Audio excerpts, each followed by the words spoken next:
Hey, what's going on, everybody? Welcome to the Everything Paranormal Show. I'm your host, Josh Morris, and co-host Stan Lee McSpooky over there. And joining us tonight, we have a very special guest from Black Mass Paranormal. Folks, welcome Brian to the show. Brian, how you doing tonight, buddy? I'm good, man. How y'all doing? Oh, dude, I am stoked. So I'm happy to have you on the show. I can't wait to dive in. We're going to be finding out a little bit more about Brian, and we're also going to learn a little bit about some of the adventures that he's been on, and maybe even talk about this place right behind me, the Kelly Farm.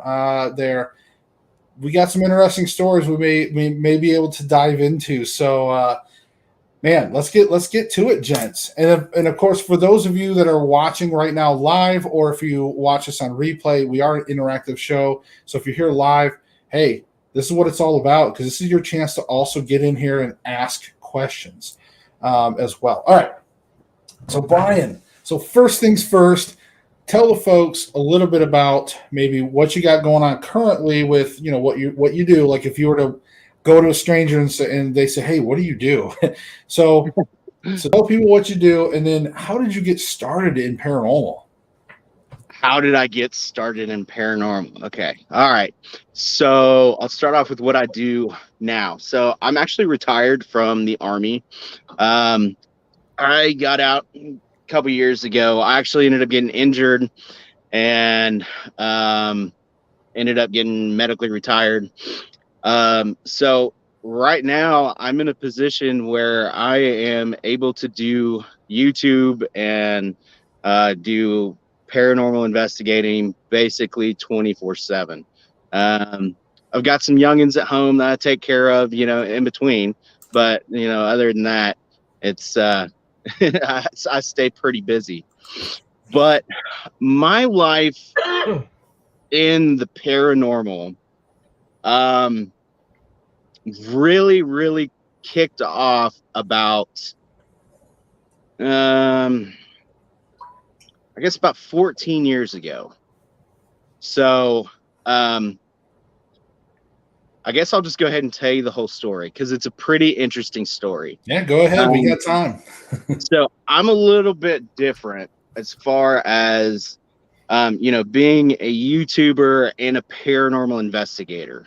So my journey actually started in an old house in Concord, which it's a historic neighborhood in Farragut. So my wife and I lived in this house that was built in the late 1890s. And in this house there would be it just kind of, we both were a little bit unsure when we first moved in. Okay, because one, this is East Tennessee, so it's like humid all the time, and a house from the 1890s, it's just gonna be humid.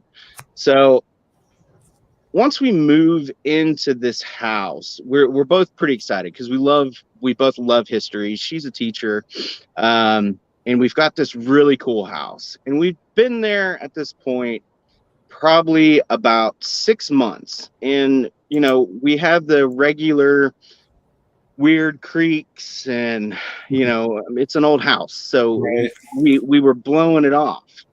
And so one day, it was in the middle of summer, like this was like June or July, and it was just hotter than heck outside. And I'm sitting on the couch in the living room. I'm at the house all by myself, and I looked down the hallway, and this was in the middle of the day. I look down the hallway and I see this black mass at the end of the hallway, which is where my name comes from, Black Mass Paranormal. So at first, I think somebody has broken into my house. So I jump up off the couch and I bull rush down this hallway. And by the time I get to the end of the hallway, it is so cold that I can see my breath. And I'm like looking around, and I'm really just kind of awestruck. Like I don't really know how to handle the situation. So I try to just kind of blow it off and ignore it. And then a couple weeks later, my son and I had been playing with Lincoln Logs. You know, those old, the old school Oh yeah. wooden toys, you know, and we were building little, you know, houses and stuff. And I start hearing one of these, one of his other toys, like an electronic toy, going off. And the whole house had been asleep for a while at this point. So I get out of bed and I walk down the hallway and I hear like little feet run across the floor and hit the Lincoln Logs, and the Lincoln Logs hit me like in the shins. And I'm like, what is going on here? And I'm like, go to bed. You know, I turn the light on and there's nobody in the room. So I'm actually blocking the hallway. So there's no way for him to have gotten past me. But for peace of mind, I walk back down the hallway. I look in his room. He's dead asleep in his bed. My other daughter, she's dead asleep in her bed. So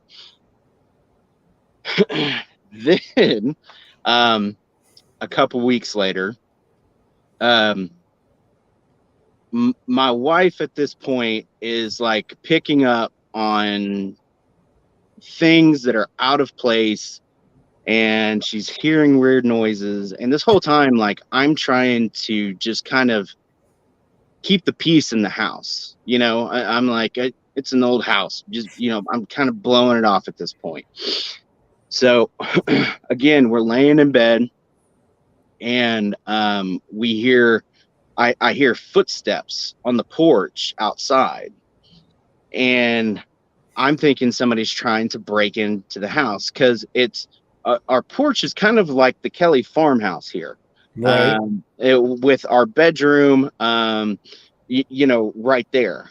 So I get up and I walk around and I walk through the kitchen and I walk out to that door and I announce myself. I'm like, if there's somebody out here, you need to make your you need to make yourself known because I'm armed and you need to get off my property. Right.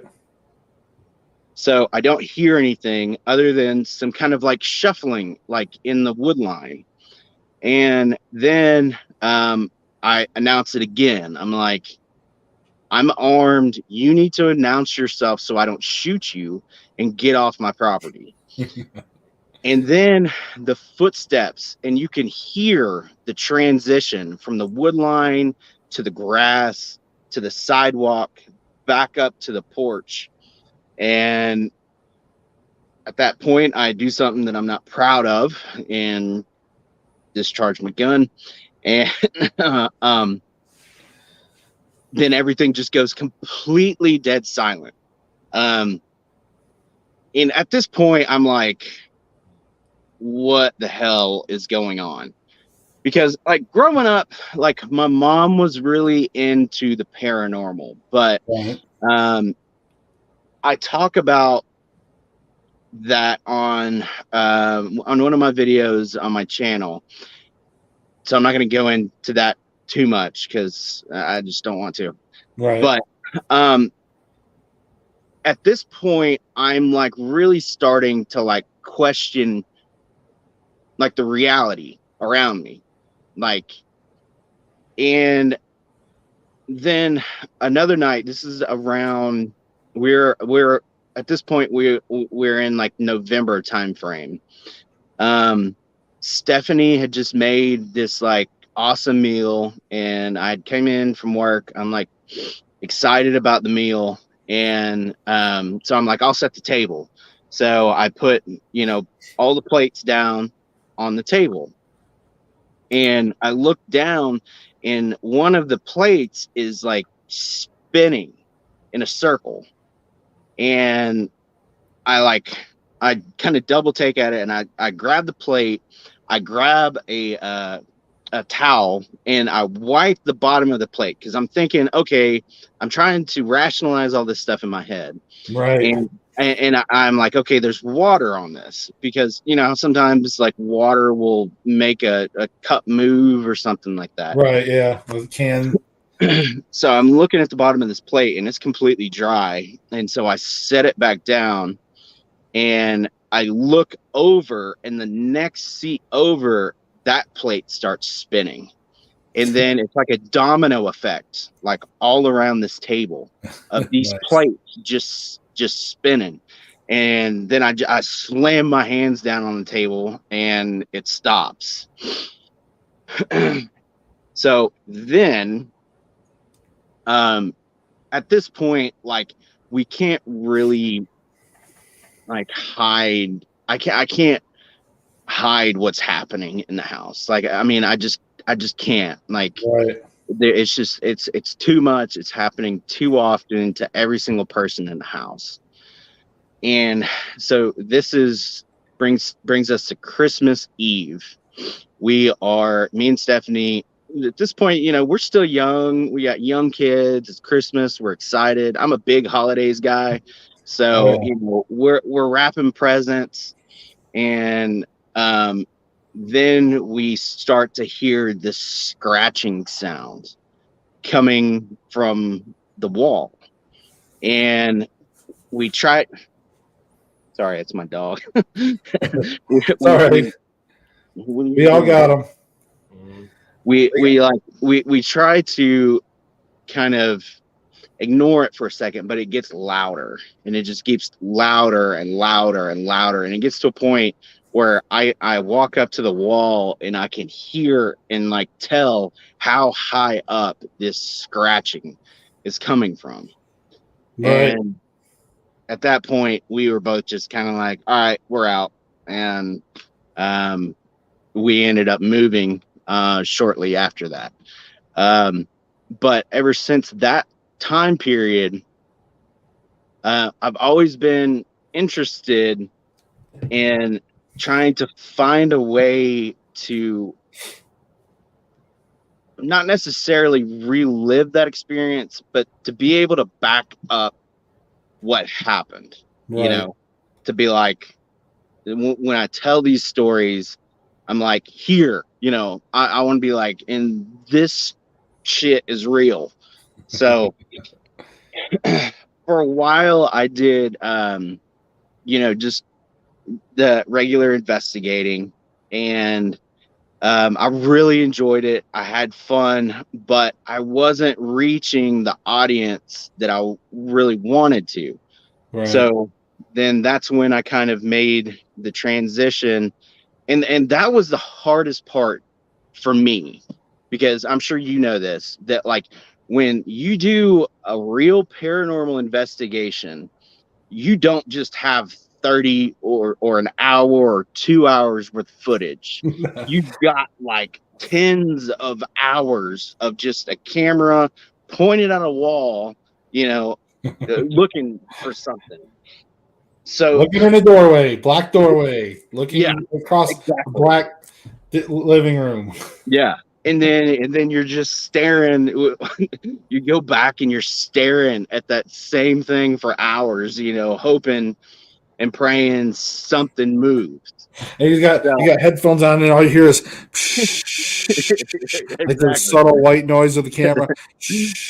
I almost try to put you to sleep, and Exactly. So then I started on the YouTube. I started with the YouTube, and I really tried to find a way to kind of marry my artistic side of me with the paranormal investigating. So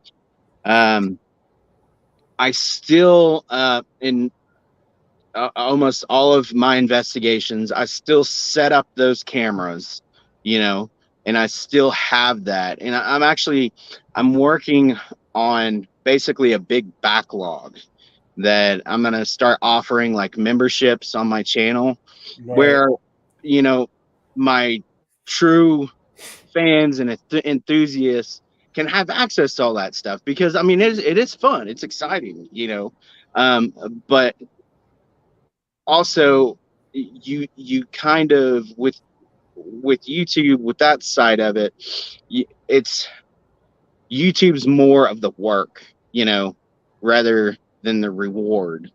At least it is for me. I really enjoy. I don't know. I don't know how to explain it, but I'm sure you kind No, of get what I'm saying. I understand for sure. And I want Yeah. to take a quick moment just to say hi to everybody that is popped in the chat. I don't know who all came and gone, but we had a Facebook user popping in who said they can communicate with the afterlife. Not sure who that was. Because again, if you're watching through Facebook, remember we stream actually, Brian, we stream through 2 Facebook channels and a YouTube channel. So Oh, cool. 3 streams. So if you're coming from Facebook, guys, make sure you give permissions so that way it'll show us who you are. And then, of course, Stitch Rocks. If you're still watching, hey, how are you? And Terry Lynn, that's my wife. She's in chat. So, hey, baby. So it's good to see you. And I don't know who else so far. So, but that's the ones I just wanted to shout out to you guys. Stacy, what do you got for Brian right off the bat? You got a question you want to ask? Yeah. With some of the, I've been looking at the channel of all the videos you've got going back a year. Yeah. You've got a lot of the witch theme stuff, like the witch's circle, and then you got the witch's cabin or the witch's house. Yeah. Basically a chimney in the middle of nowhere. That was with John with Exploration Unknown. I've noticed that you or the team did delved into the lore of what was going on, Right. but I didn't see anything on. I don't know. Was my point is whether some of the stuff that you're coming up with on what is going on there is based in the lore alone, or whether you actually understand anything about witchcraft. I don't know if you studied it at all, whether you've looked into the fact versus fiction kind of thing. Sure. Sure. So okay. I guess my question is: have you actually ever studied witchcraft itself to know what is fake and what is not?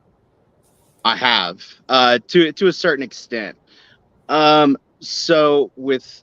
and I don't know why I end up doing this. Maybe it's a Freudian thing. But I had mentioned my mother earlier.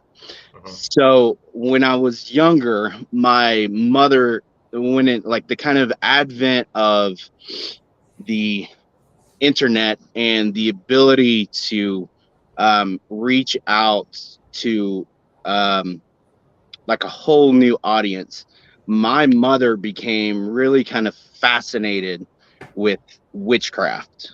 Whether and I totally understand there is 2 completely different sides, and the side that appears on my channel is the minority, and I totally understand that. But with me growing up, I had a very bad experience with it. So in a way, it's hard for me, in a sense, to portray it in that positive light, because in a sense, it's kind of personal to me. And as far as the lore goes, I actually try to research the areas. I guess it was really, I've got Black Mountain and then the Witch's Circle out in Lenore City. And I try to concentrate more on the historical lore that is, whether it be through publications and newspapers or, the deep threads of Reddit, talking about what happened during that time. And to be honest, it really just kind of it plays better on film. Okay. Well, honestly, the reason I ask is I'm still myself doing research in the Appalachia hoodoo witch That's culture. really interesting. Yeah. Yeah, and hoodoo and voodoo and all of that, they're interrelated to the slave trade that took place prior to the Civil War. But Yeah. a lot of slave owners and white people adopted that and used it as medicinal purposes and for Right. protection and different things like that.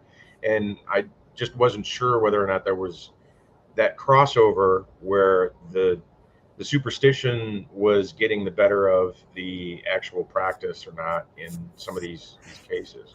Right. Well, I think I think in the Black Mountain one, that's there's Joy. Hey, what's up, Joy? In the case of Black Mountain, so Black Mountain, I've actually been going to like my entire life. I absolutely love that location. I've been hiking there and camping there, and I've just absolutely love that place. So where that is, it's in the middle of the Bible Belt. Okay. So you really kind of have to look at it from a cultural aspect. So we have during the time of this house, the pioneers are coming through, and there is basically a single woman living alone in this house. Okay. So in East Tennessee, you're from Louisiana, right? Yeah, and Yeah. outside of New Orleans. Okay. So we have some seriously strict kind of Christian ideology here. So Yeah, we got snake charmers down here too. yeah. Okay. So you know what I'm talking about. Okay. So when these people were coming through, they discovered this woman that was on this land that was near a spring. Okay. So if you kind of look at it from that aspect of it, she has access to this natural resource. And I think this could kind of relate to the dogs as well. So obviously in the mountains, we use dogs for hunting.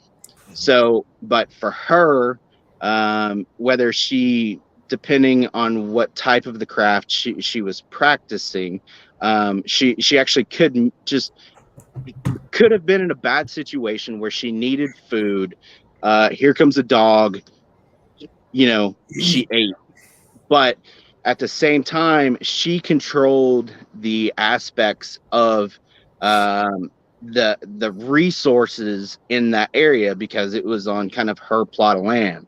So it would make more sense to kill her or outcast her if you were to label her more as like a bad witch. Now, obviously, in the afterlife, there would be a lot of hostility and aggression. So, I'm not necessarily saying that during her time as a living person on Earth, did she practice the negative side of it, but it's a very good possibility that, in the afterlife, there could be some bad feelings or malintent there. Well, if she was practicing witchcraft, then yeah, she should burn. Yeah. I kind of hold a grudge too. I mean, somebody came in and started setting my house on fire, I'd be pissed. Yeah, absolutely. So, but I do try to kind of rationalize the situation in my head, because like being in a situation like that, going on these investigations, regardless of how you look at it, it's freaking scary. Like, even if you go in with this mentality that there's really not something here, you're still out in the middle of freaking nowhere, like with everything falling apart, and it's just it can get to you, Right. Now, on that note, I want to ask you, so out of the different locations that you've gone to, what do you consider to be the scariest? Native American hauntings, Okay. hands down. Like, what location was the scariest place for you? Okay, so it's actually just like a little known location. It was like one of my first YouTube videos. It's the Thompson haunting on mine. I was still trying to figure out the whole camera thing and trying to make a video like how do you make a video look good on YouTube but still do paranormal investigating, you know? So it was really strange, but this guy called me and he said that he had purchased this house out in Kingsport, and he was having a lot of paranormal experiences in his house and didn't understand why, because nobody, it was a new house. It wasn't, it wasn't like the previous owner had died in it or a bad accident, Right. but the land that he had built it on was all like sacred Native American land. And when he bought the land and he bought, there was a lot of trees, so they did a lot of logging.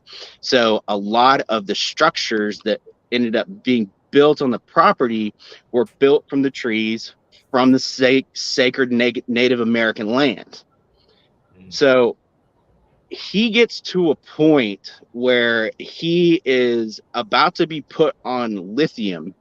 And, I advised him, I was like, look, all I can do is I can come show you what I am able to record on video. You're still going to need to follow up with your doctor, because it was such a weird situation. Right. But going out to his house and going out into those woods, man, it was like going out into another dimension. Like, it was crazy. I mean, you'd hear all these noises and things moving around you, like, and ever since that experience, because it was so real. Like, I mean, I was on this dude's property where I knew there wasn't anybody for miles, and I'm hearing like drum beats and like this chanting, and you're hearing like weird animal sounds, and it's just kind of, it like builds up until you're just kind of waiting for the bubble to pop, and it just, but Native American hauntings get me every time. Yeah. I mean, well, and there's such a strong spiritual connection that they had with the earth. And Oh yeah. So yeah, Yeah. usually when you go to those sacred grounds or hollow grounds, it tends to really be enhanced with some Native American, like just that feeling, that paranormal. Absolutely. Um, And I actually kind of started, in a way, I don't know, maybe it just might be a psychological thing with me. But anytime I go onto like sacred land, I announce my intentions, and I try to like pick up trash or anything like around the area that I would see that would, disturb the land. I mean, well, it's like an offering when you pick up trash for them too. right, It's like an offering for them, as well, right, because you're exactly. doing something positive for the spirits, and Yeah, for the land. I don't know yeah, whether you smoke or not, but you should pick up some cigars. Even if they're the cheap Swisher Sweets, and yeah, just smoke a cigar while you're walking through and talk to them, yeah, because that it brings activity, but it's good activity. yeah, They really that's a show of immense respect. yeah, absolutely. Yeah, in fact, Absolutely. I think I brought a pack of Marlboros. I didn't smoke them, but I Yeah. did bring a pack of Marlboros when I went to the Indian Cave Resort. Brought Okay. that as an offering and left on the mantle there in the lodge. But okay, so I want to ask you a question too, like, because obviously with you being on YouTube, and obviously as whenever people watch, folks like myself and you and stuff on YouTube and things, they kind of hear different stories and they kind of get some different things about you. But Sure. what's one thing that people would be surprised to learn about you? Surprised to learn about me. Oh man.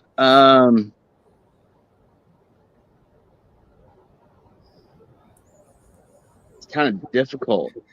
I know this one was a little more put you on the spot on this one, but it's a positive question. For me it was like, a lot of people don't always know I'm a Elvis fan, so An Elvis fan.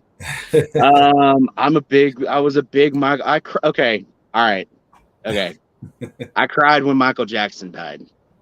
There we go. Hey, no, that's cool. I have respect for that.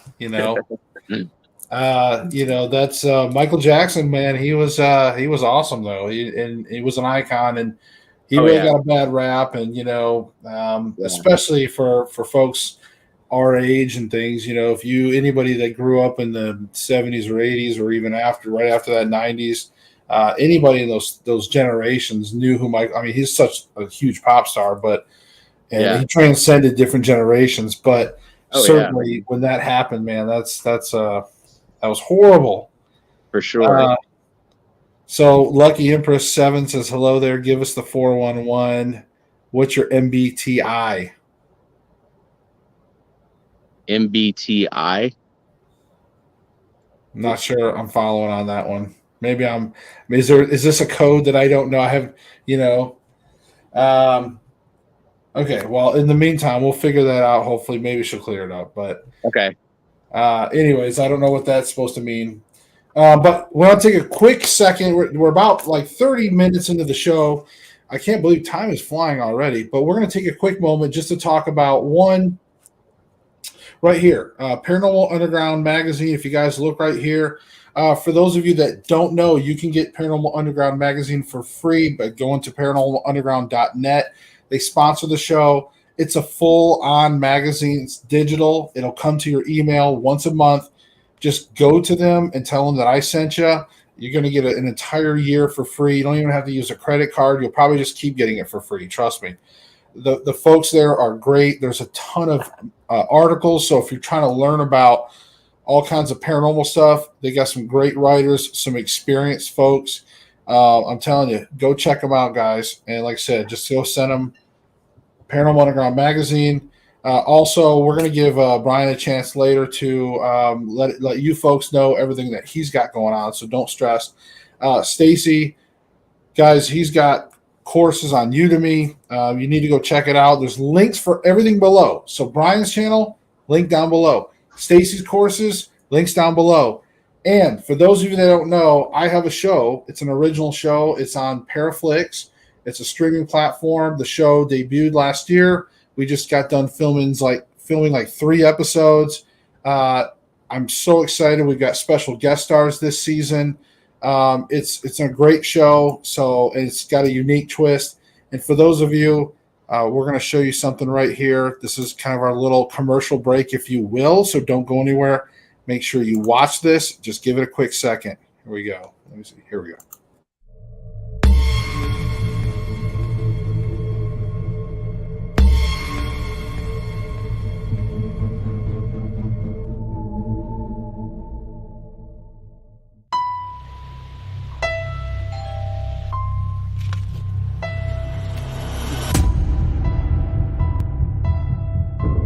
Your team has been chosen.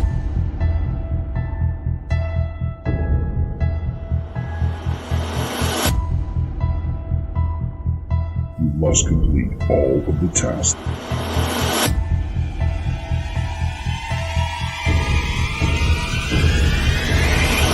I do not tolerate failure.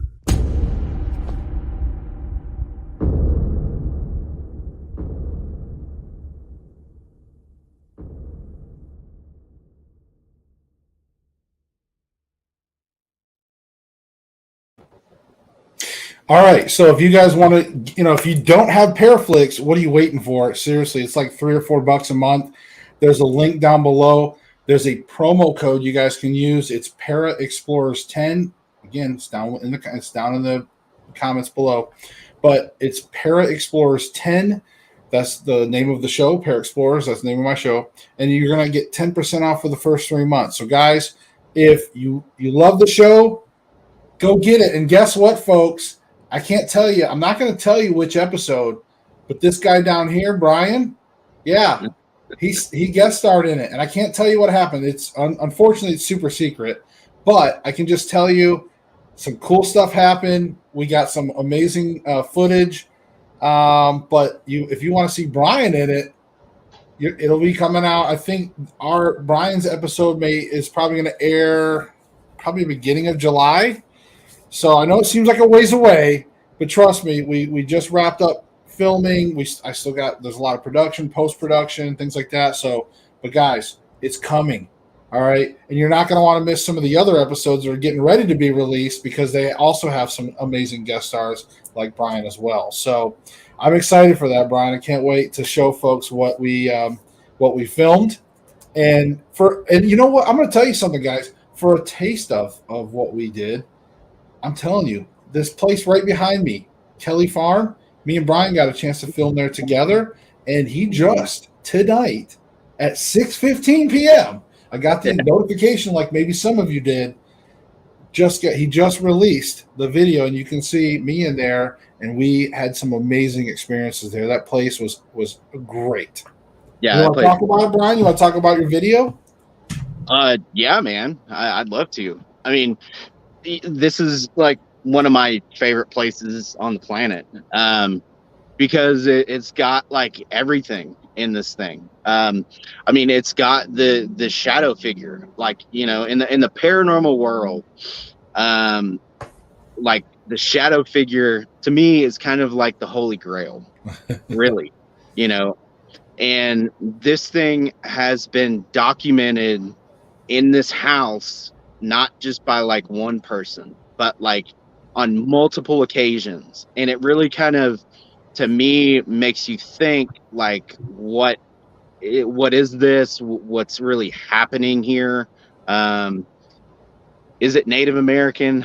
One thing I meant to bring was, when I was in the military, I had worked on the border, and actually I found a big piece of raw turquoise, and I've always wanted to bring it to this house as kind of like an offering, and essentially just kind of see what happens, right?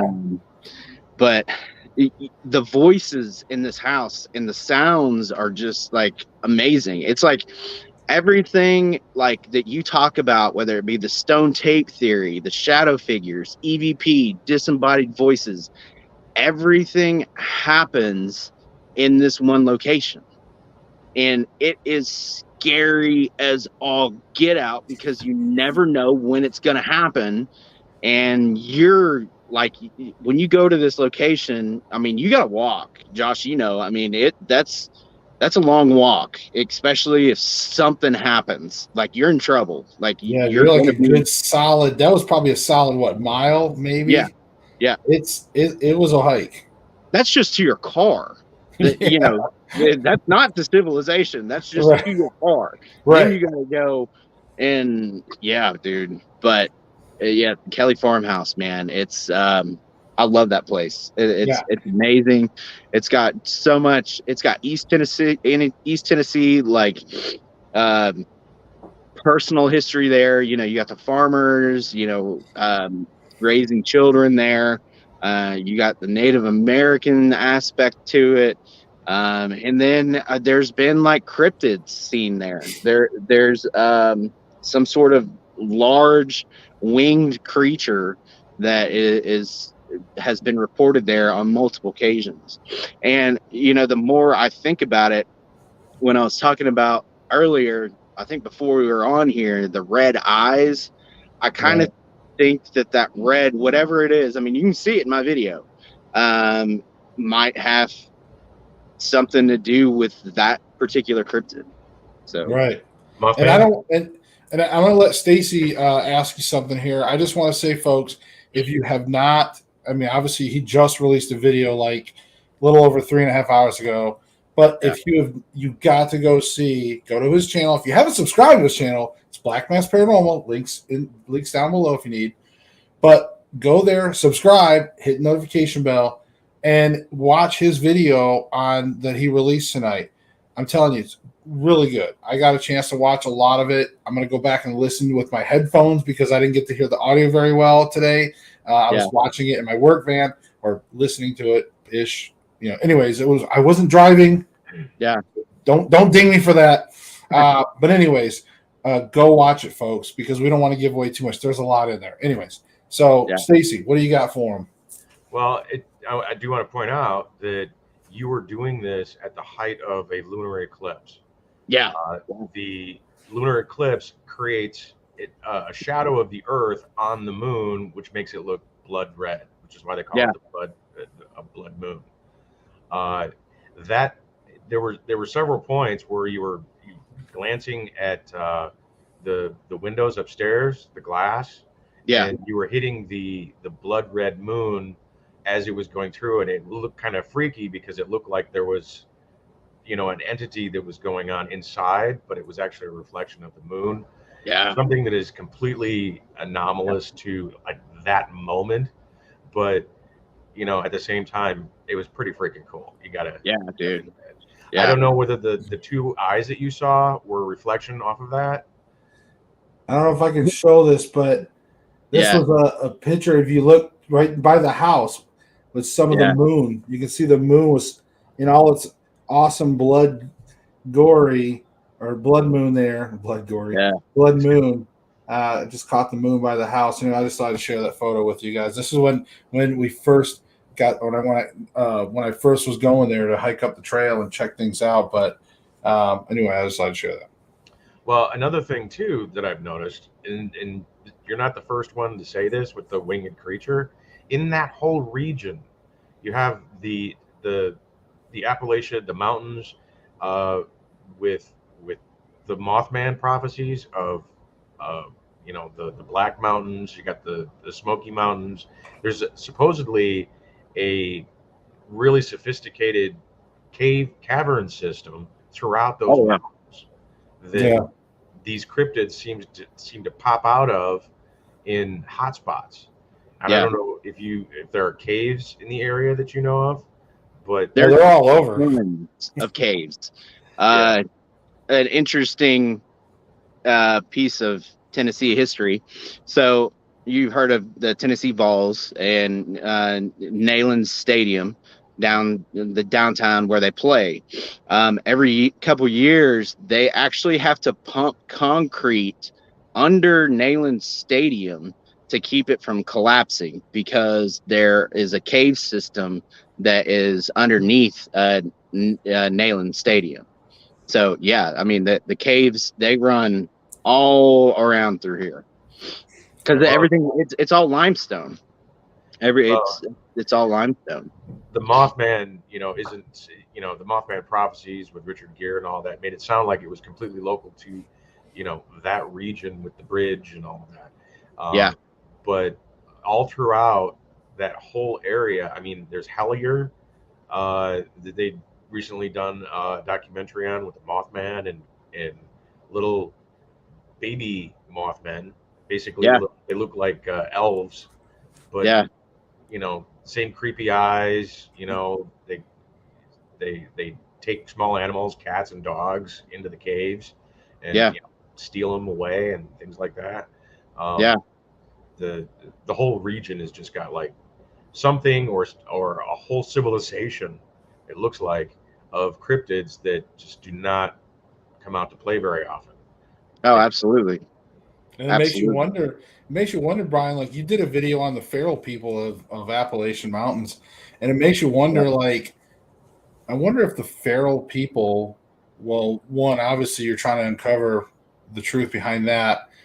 So I'm curious to see where that goes, but also I wonder how they, like, being that they're probably so in tune with the mountains and maybe even some of the caves.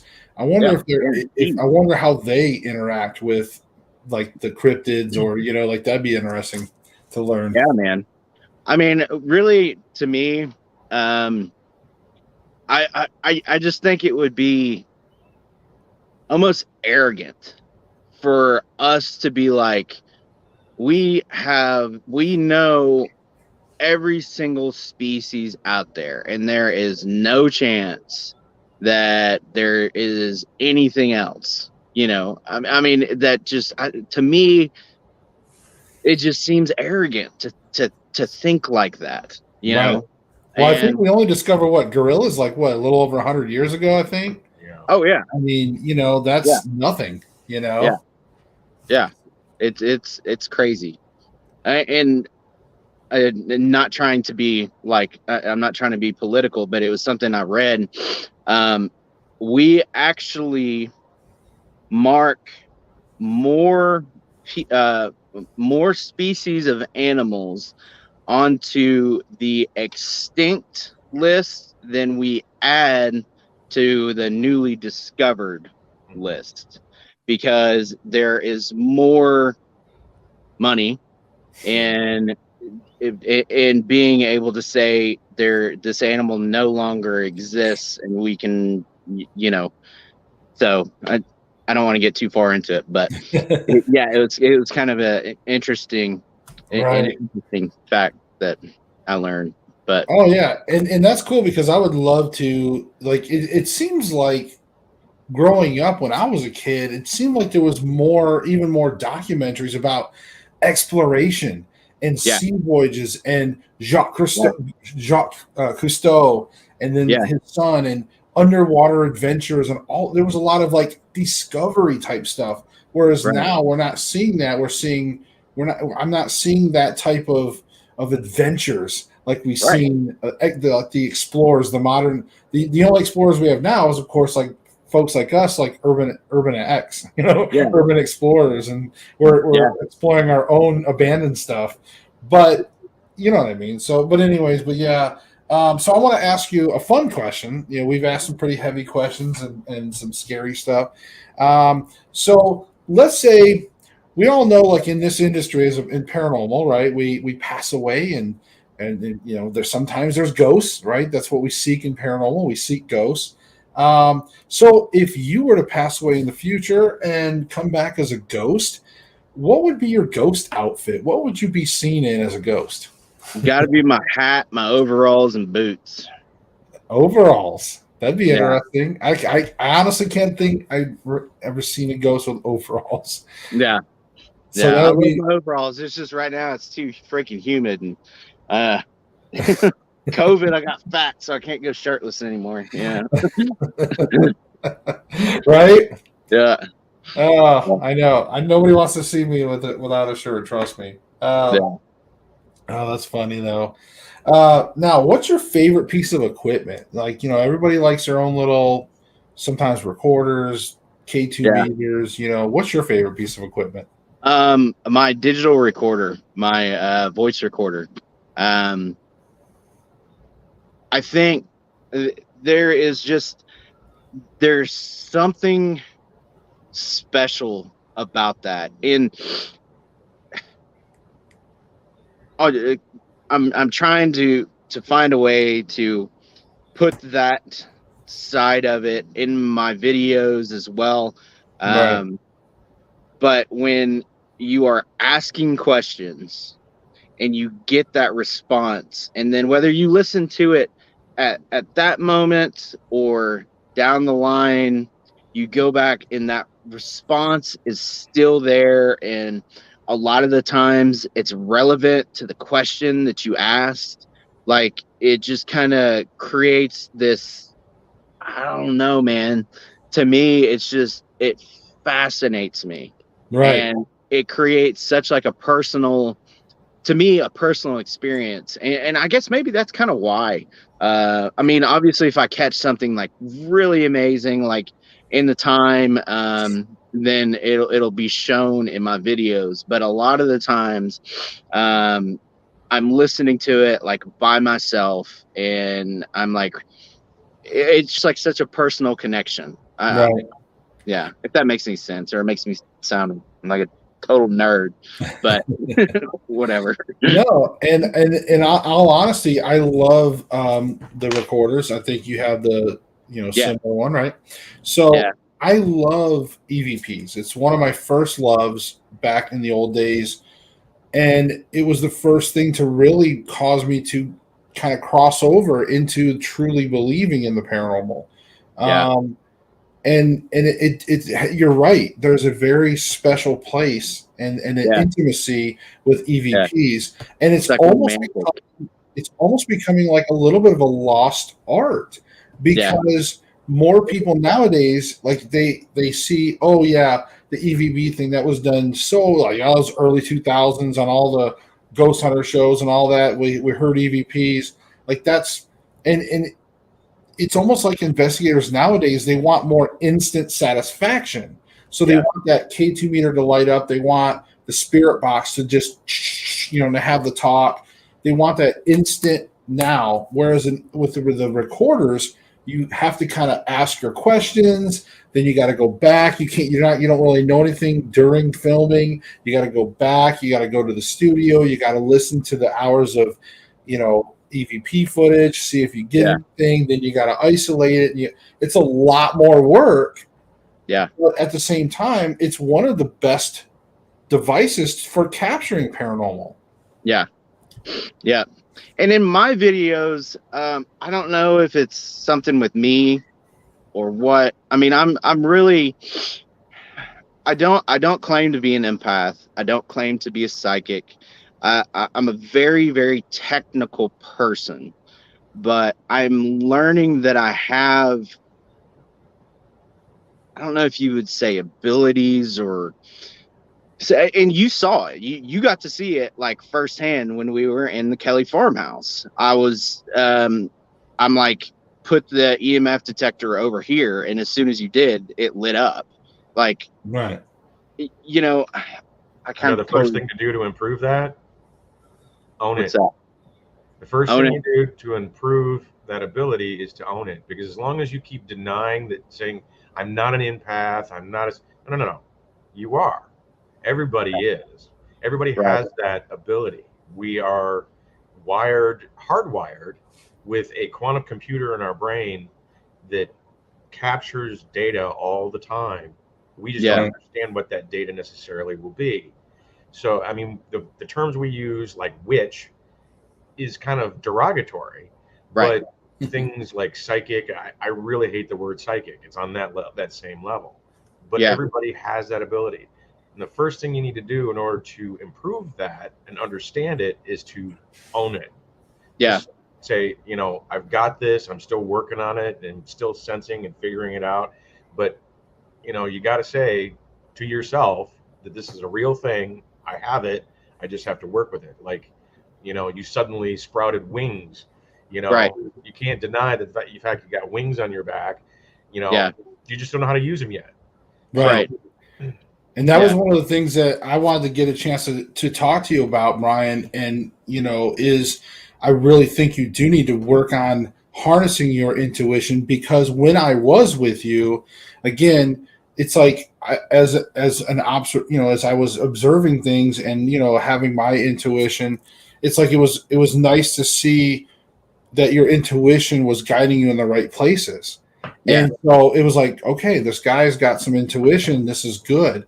And so for sure, like Stacy said, this is your chance now. Like, definitely own it and like harness it and really start sharpening those skills, because dude, you're a good investigator. You got some that good intuition going, and you're fun to listen to. So I mean, you got a lot going for you for sure. So that's awesome. Thanks, man. I really appreciate that. But also, I think partially, for me, it's kind of, there's a big fear with it. At what point, I don't know. It's just, to me, like, I know this stuff is happening, and you know, I'm able to kind of guide us in the right direction, you know, but at the same time, I'm kind of like, I don't know if I really want to accept that, you know, and because what's on the other side. You feel like you're joining That. the dark side of the force or something? Yeah, I know, right? Yeah. So it's kind of like once you commit, you've committed, you know, and Well, no, it's you. What you commit to is that it exists. The right. idea that you are committing, you know, selling your soul or doing a lot of the things that people, you know, scare you away with, that has nothing to Yeah. do with it. Well, I Like mean, said, I don't know. Maybe it's just my soul part. That's not I'm worried about. Me and God are we're good. I think he understands my personality. But like what I'm saying is if I do accept it and I do move forward, how much am I actually going to be able to see? And am I as a human being capable of comprehending that without going mad? You know what I'm yeah, saying? I mean, yeah. it, it's You're, a big responsibility. Josh was talking about the courses that I teach on Udemy. This is part of it. I have several courses on how to conduct remote viewing sessions. And I don't know if you know what remote viewing is. That's fascinating. Well, I have been it was developed by the military, you know, right.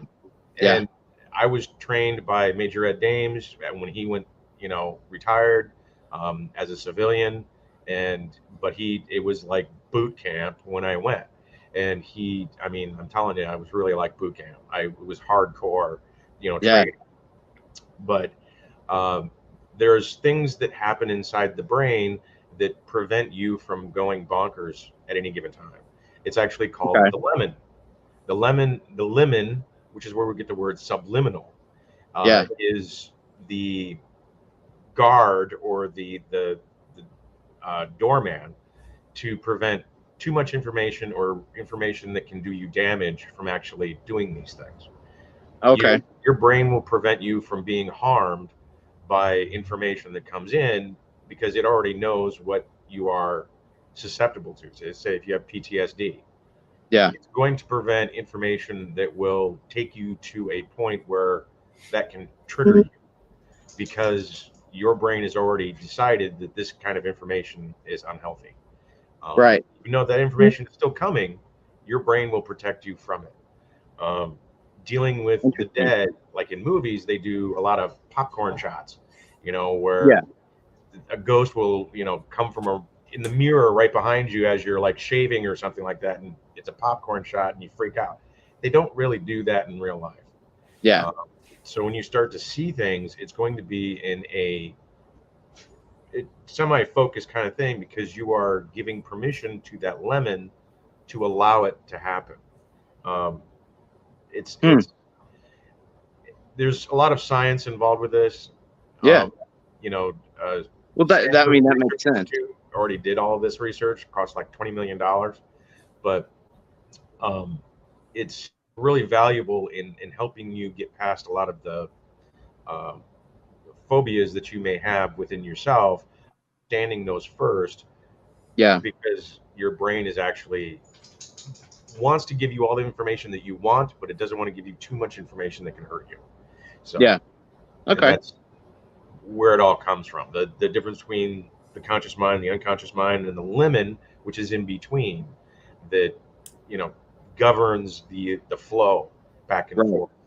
So on that level, you know, being afraid of what you may see, you don't want to get too deep into it.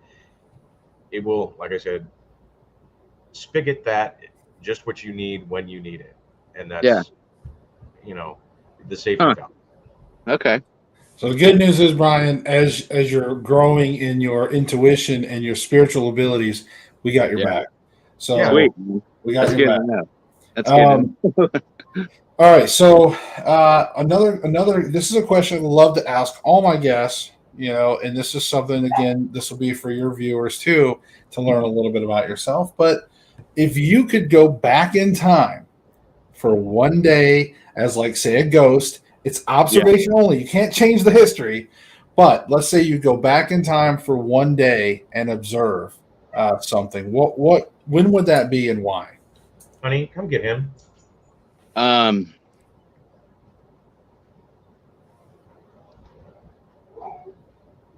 Actually, I think I would go back to when I was probably 9 or 10.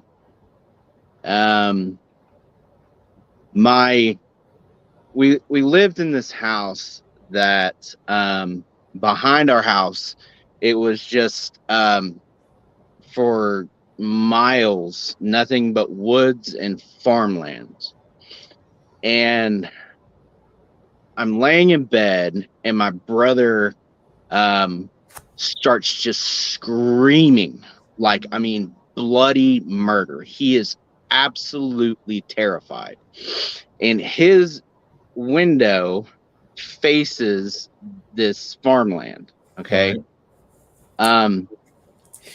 And above, I jump out, climb out of bed, and I run into his room, and I'm looking out his window, and I see this red glowing craft that is probably as big as a football field floating over this farm, and it's just sitting there.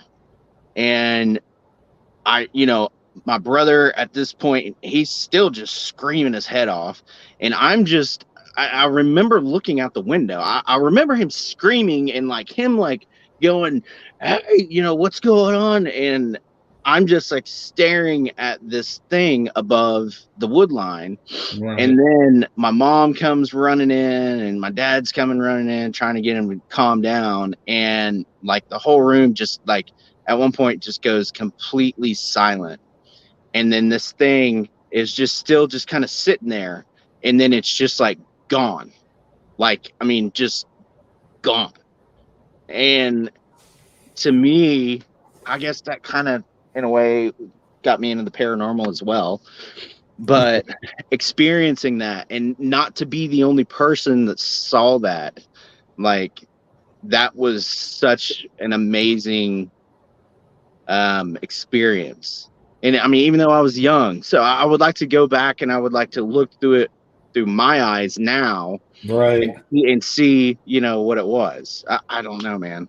No, that's really cool. That's an interesting take. Again, we've had such a variety of answers on the show, so it's always cool to hear something like that, because, when you're right, it's like when you think about certain memories that we had as kids, it's like, do we want to go back and see those through our eyes now and see what did we see? Like, what were we seeing?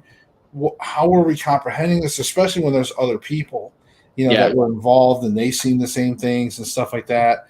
So really good answer. I really enjoyed that one also. So as we kind of get toward the back part of the show, guys, I want to remind everyone in chat that if you're watching live, get your questions in. If you got questions we did have a question earlier, I guess Lucky Empress 7, she did clarify about the MBTI. She said personality type.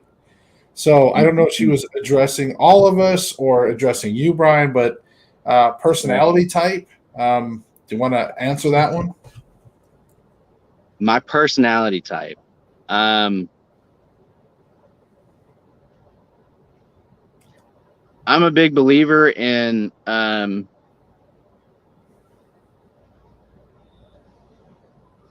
you act the same way Saturday night as you do Sunday morning. Okay. Does that make sense? Yeah. I feel like you need to act. Me personally, my personality is, I mean, I've got a foul mouth. I just do. It's just the way that I am. I'm sorry if it offends you, but it's who I am. I try to.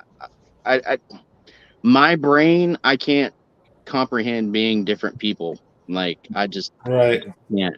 So I always find it's a hard question, like the personality type. I mean, I know that there's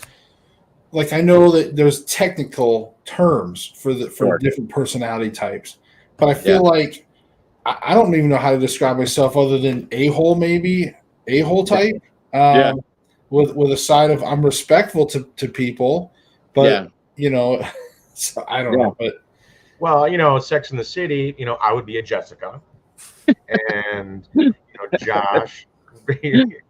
Who knows what the personality type is based off of psychology or different things like that. But so Carney 48, how you doing? Said any spirit box apps that you gents would recommend. Brian, you're the guest. Spirit box apps. Okay, so my advice to you, okay, if you are asking for a spirit box app, don't do it. Whether or not, it doesn't matter whether they work or they don't work. It doesn't matter whether they're fake, whether they are generated by what you're saying, whether they pick up your words and then try to create something. What you are doing is you are opening yourself up to whatever it is around you, and at that point it is extremely easy to get an attachment. It's basically, in my opinion, the same thing as using a Ouija board. But then you don't put the Ouija board away, you carry it around in your pocket. So that's really kind of how would you get rid of attachments? You mentioned it in the video, actually, that you had a couple of attachments and they sucked. Yes, they do. Say how you got rid of them. It was through a lot of trial and error, essentially. I use Palo Santo wood. It's a little bit different. Now, Palo Santo wood itself isn't going to get rid of the attachment, but it allows you to gain control of yourself and your surroundings and set those boundaries. So once you create, and this is just kind of something that I've learned myself by doing it, by being scared, by waking up to burns and scratches and stuff like that, and to getting angry and pushing back to create those boundaries, to say, no, you are not allowed in this space. You are not allowed to cross this threshold. And my ability to push those things away from me, if that makes any sense at all. But it does. It makes sense. When we get offline, we can talk, because that sounds like a lot of work. We can discuss much easier and simple methods to doing it. Yeah. But Josh, you gotta, you brought up the Ouija boards. You gotta. There you go. Here's a flashlight. There you go. Here. Oh, here we go. His wife. This was I don't. Now, I think Brian does bring up a good point in the sense that, if you're an amateur, or if you don't know what you're doing, obviously you probably don't want to mess with stuff. Now, this is one of our newer creations that we did. I don't even know if we'll be able to see it, but yeah, it's coming through. It's also glow in the dark. So I was trying to see if, I don't know if I'll be able to show this. Hold on, guys.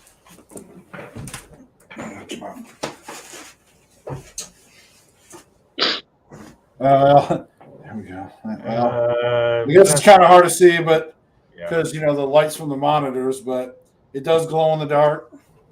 So yeah, that's cool. We got some different blacklight ones, glow in the dark ones, but so on that note, like I said, Brian, there's no bad advice at all.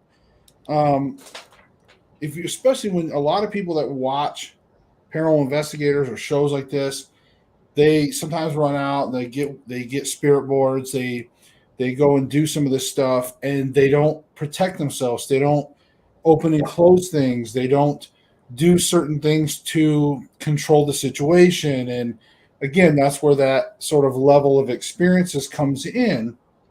So there was a time when I was very much against spirit boards. I was like, hey, I don't want spirits coming through, this and that, whatever.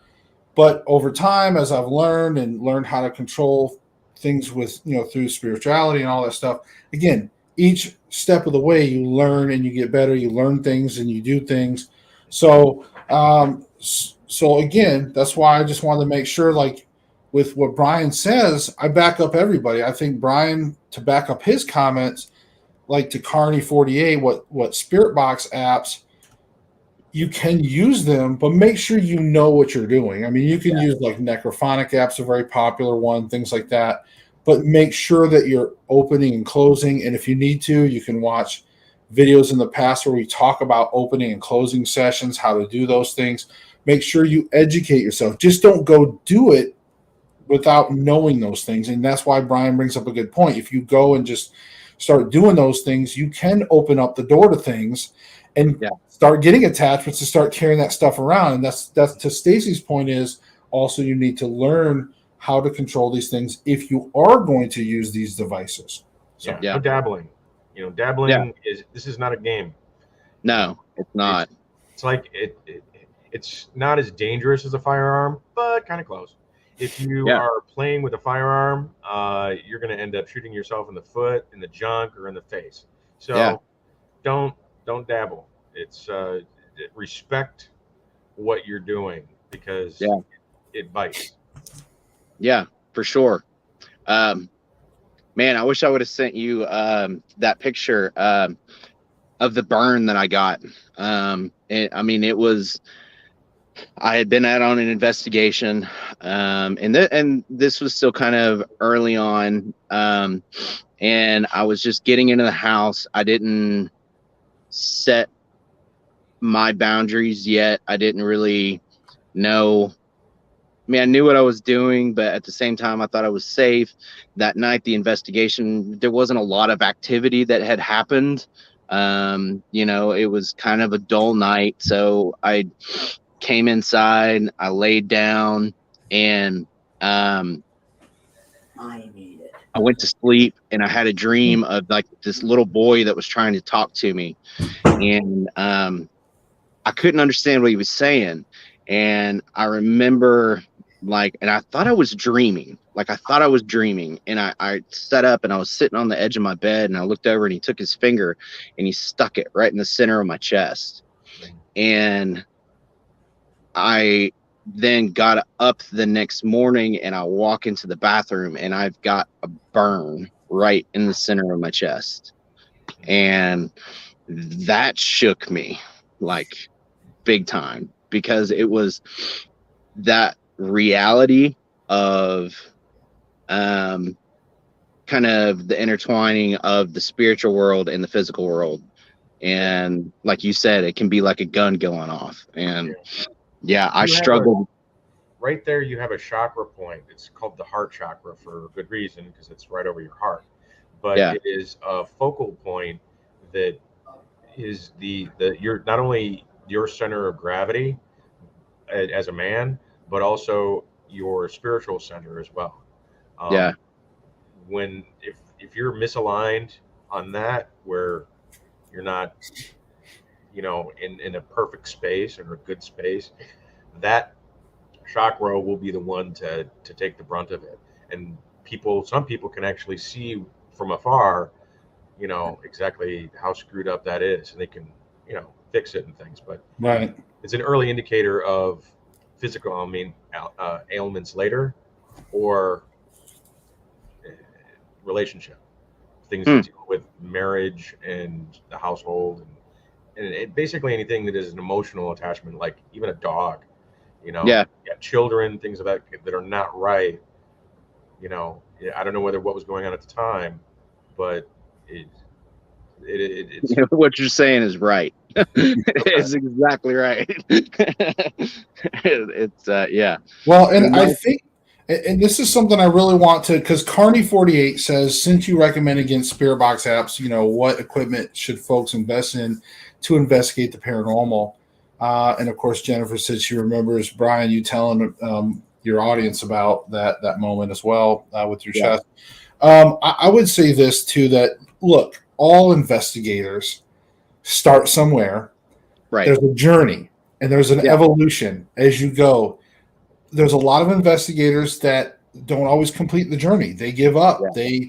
They go out there, they do a lot of beginner type stuff. They learn, they get burnt, they get scratched. There's all kinds of things that start happening to the point where it's affecting their home life. They're taking things home. They've got attachments, so they have to give up or they quit. They have to go get help and things like that. That's fine. And then there's other investigators again along the way. It doesn't matter how long you've been doing this. I've been doing this for over 25 years. But the great thing about having a community like ourselves and things and meeting people is that no matter where you are in your journey, that Yeah. always somebody to help you along the way, because in the end, the best thing you can achieve, and this is advice to Carney 48 Major, is you want to find a balance of being able to go out and have your spiritual self centered, protected, For but sure. you're able to communicate and have a good investigation, and also have the knowledge of going to locations with equipment, and so you want to have that balance of. So again, when you're along that journey, you have the bobbles and the mistakes. Yeah. The point is, when you want to get started in investigation, I would almost say, hey, before you just go run and take out equipment and start doing this stuff, start learning about your spirituality as well. Absolutely. I'd agree with that 100%. Hands down, because you are the best instrument. And the rest of the stuff is almost more like romantic, in a sense. That you create that that connection with that piece of equipment, that you find that it fascinates you, and it's very personal. I mean, it is. And yeah, I agree 100%. Yeah. But start simple. Don't go out and spend hundreds of dollars. I mean, go get you an old tape recorder, like just a little handheld tape recorder. Keep it simple, and start there. Yeah, for sure.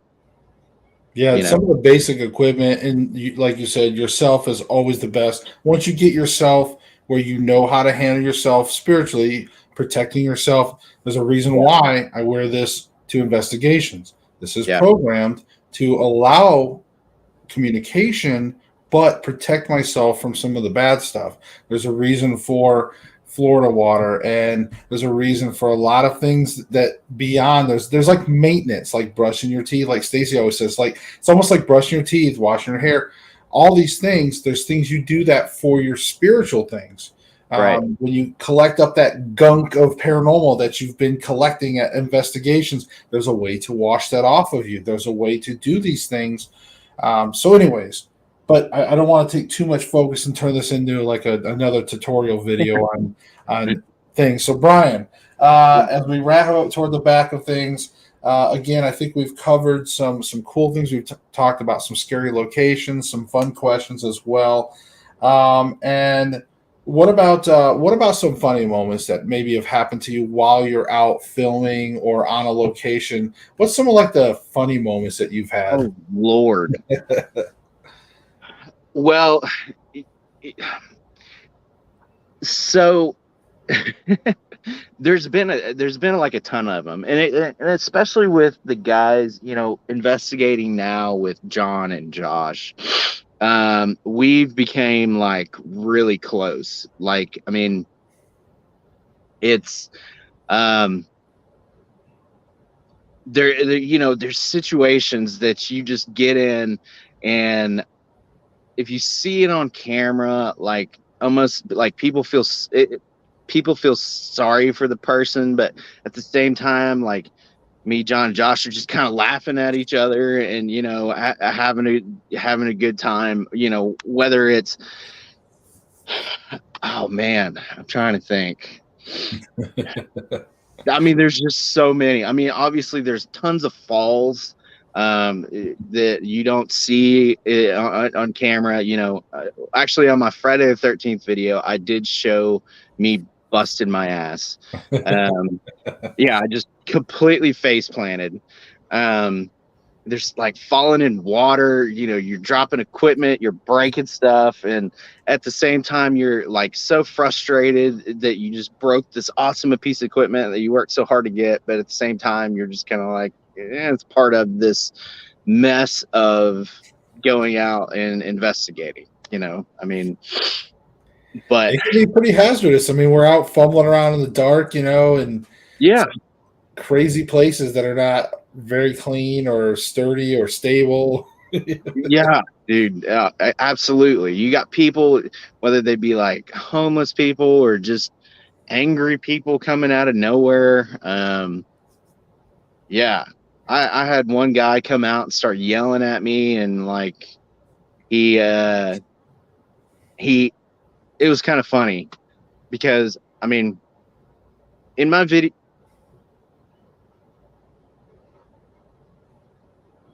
Uh-oh. Paranormal or not? we're experiencing live paranormal right now. Dude, I don't know what that was. Did you hear that? No, but my volume's real low because, you know, I'm trying to reduce feedback. Low too. Yeah, that was weird. I don't know what that was. Might have to watch and replay. Yeah, it was like somebody like I don't know, man. That it was like, but it was like right behind me. But lots of stuff happens out here. And that kind of brings me to what you had asked me earlier, and because you asked where I was filming at, I'm like, I'm gonna go film on my porch because you know, paranormal activity does happen out here. Yeah. But also, like with me, and through this process of trial and error, I've learned that even like talking about this stuff, if I'm in a place in my house that I consider sacred, I don't bring the paranormal into there, because even digitally, electronically, this stuff can kind of come through, and you know, it can really interrupt that space. But anyway, back to what I was saying. I was at this one location. This guy comes out, and he's mad that we're there, and he walks up, and he's got his hand like on his hip, like trying to act like he has a gun. Okay, but I can see that he doesn't have a gun. But I always carry. I mean, you don't see it usually in my videos because I'm a big Second Amendment advocate. I think it's really irresponsible to show weapons. I know it makes the videos look cool and everything, but I don't want people to kind of look at me and be like, "Oh, I need to have a weapon to go out and investigate paranormal." Anyway. Well, and even in proper gun safety training, you're not really ever supposed to just be pulling out your gun all the time, you know. I mean, anyways.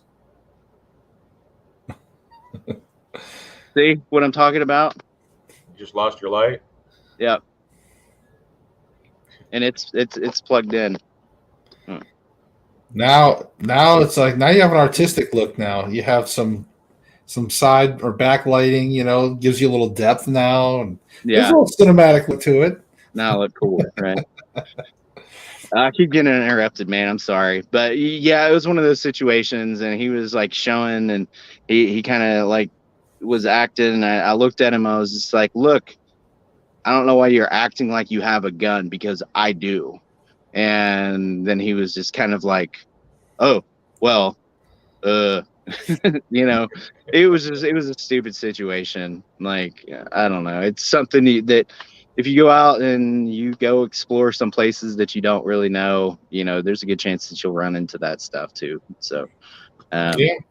There's always that element of danger. People don't always think about when most of the places that people go and explore, they're abandoned places or empty places sometimes. And, they're perfect breeding ground for homeless or whatever people, transits that want to come through. They need to find shelter, and they go to some of these abandoned places, caves, homes, buildings, so I mean that's sometimes almost more scarier than the paranormal element is the living. Absolutely. Oh, absolutely. 100%. If you got a lot of these clips of, you could put them together in a string, like you ever seen Fail Army? Oh yeah. It'd be people are taking photos of themselves in front of the ocean or whatever, and a seagull comes by and steals the camera and flies away with it. You know, that kind of stuff. I mean, if you've got equipment that you're working on, and all of a sudden you're like, oh, and it's like drops in the drink, you get it paranormal fails. Yeah, that would be good. I bet that would do that would do really well, actually. And a homeless guy screaming at you, I told you not to come around my house. Dude, you live in a cardboard box. Yeah, no kidding. Yeah, absolutely. And that's another thing that amazes me, that people are actually able to live in these locations, because as soon as I go in there, like, I mean, your eyes start watering, your nose is like gets all stuffy, just because, I mean, you got black mold, you got dust and pollen and all of that stuff, just mixed into one. And then you got some guy sleeping face first on the ground. It's kind of like, what? How do you do that? Well, when you're crazy, they can't tell the difference between ghosts and real people anyway. So that's true. That's very true. Probably just be more of the same. Yes, son. That's the kind, and then this is the nightstand. There you go. That's the 40.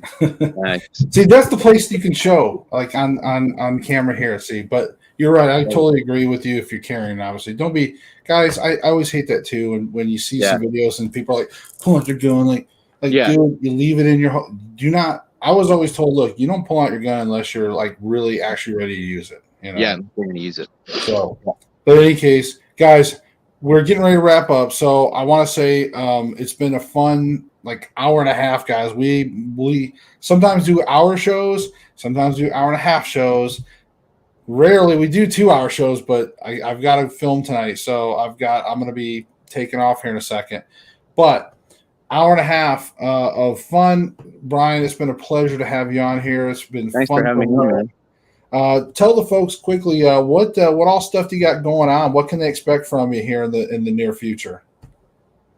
Okay, so in the near future, well, a video actually I filmed last night. I have I'm in this kind of headspace of haunted objects, and I have obtained this mirror that was involved in a heinous situation, and we filmed with the mirror last night. This is going to be the one of first couple things we're going to do with it, but it scared John so bad. Like, I've been on tons of investigations with John. I have never seen him to the point where he was about to cry. Like, I mean, he was that shook. Whatever he saw in this situation, I mean, it was like real, like as real as you could possibly get. And was it his doppelganger? I don't want to give too much of it away, but no, it wasn't a doppelganger. Was it the thing when you showed me the picture? Yeah, because that's scary. That is scary. Scary. I will say I did see the picture. That's freaking weird, man. What is that? Like, and how does that happen? See, now you're driving me nuts. I gotta wait till this thing comes out. When's it coming out? I should have it up by Sunday. Okay. Hopefully. So I try to release on Sundays and Thursdays, but I try to stay as consistent as I can. But for objects in mirrors, that like over the years, I haven't seen a lot of things in reflections or mirrors. A lot, you know, I've captured like an old man with like a beard kind of person. That was pretty cool. Yeah. But like that in the picture that I saw, that was pretty scary. It was pretty crazy. Yeah, dude. So yeah, I could see where like that would be. It's easier. It's when you're not there, like when you're a part of something, and then you find out something or through evidence, it's always creepier because you know you were there. Well, for me, I wasn't there, but when I see it, I'm like, that's creepy. But if I was there, it probably would be even that much more terrifying. Well, like, I get what you're saying, and I mean, my videos I have to put together down. You have to, cram down all of this shooting into like 30 minutes. Right. But this entire time, like once we started interacting with this mirror, and I mean, we were on an island, on an island. There was no power. There's no buildings. There is no nothing.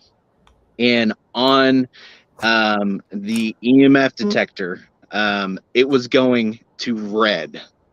Like, see, Joy?